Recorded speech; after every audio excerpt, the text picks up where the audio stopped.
மார்னிங்கா, யாருக்கு ஓட்டு? அதுவா தம்பி, எனக்கு இப்போலாம் கையில் துணி துவைக்க கூட முடியல. வாஷிங் மிஷின் கொடுக்குற கட்சிக்கு தான் ஓட்டே. எனக்கு வேலைக்கு பஸ்ஸுக்கு போக நேரமாகுது. எனக்கு யார் 2 வீலர் கொடுக்குறாங்களோ அவங்களுக்கு தான் என் ஓட்டு. இலவசங்களை அள்ளி வீசி மக்களின் ஓட்டை பெற வீதி வீதியாக வலம் வருகிறது வேட்பாளர் கூட்டம். அழிந்து போகும் உலகப் பொருட்களை அல்ல, அழியாத நித்திய வாழ்வை இலவசமாய் கொடுக்க ஒருவர் இந்த பூமிக்கு வந்தார் என்ற உண்மையை இல்லந்தோறும் எடுத்துச் சொல்ல இங்குண்டோ ஒரு விசுவாச கூட்டம்.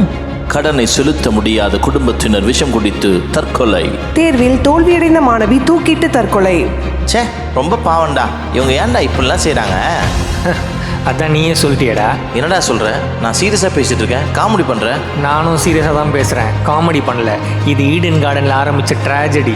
ஆம், இன்றும் உலகத்தில் அன்றாடம் அரங்கேற்றும் விபத்துகள், கொடிய மரணங்கள், தற்கொலைகள், கொலைகள், கற்பழிப்புகள், இவற்றுக்கான அடிப்படை காரணம் மனுக்குலத்தின் பாவம். இதை பற்றிய உண்மையை, அதனை முறியடிக்கும் வழியை நன்கு அறிந்த நாம் அதனை உலகிற்கு எடுத்துச் சொல்ல தயங்குவது ஏன்? Good news should be spread, not suppressed.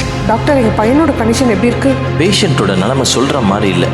BP, pulse, heart beat எல்லாம் டவுனாக இருக்குது. வைட்டல் ஆர்கன்ஸோட ஃபங்க்ஷன் சுத்தமாக சரியில்லை. எப்படியாவது காப்பாற்றுங்க டாக்டர். ஒரு மனிதனுடைய சரீரத்தின் முக்கிய உறுப்புகள் பாதிக்கப்படக்கூடுமானால் அவனுடைய உயிருக்கே ஆபத்தாக முடியும். திருச்சபை கிறிஸ்துவின் சரீரம் என்று வேதம் சொல்கிறது. இன்றைய திருச்சபையின் வைட்டல்ஸ் எப்படி உள்ளது? Is the church ready to be caught up or dying in the ICU? சிந்திப்பீர், செயல்படுவீர். மார்நாதா சீக்கிரம் வருகிறார்.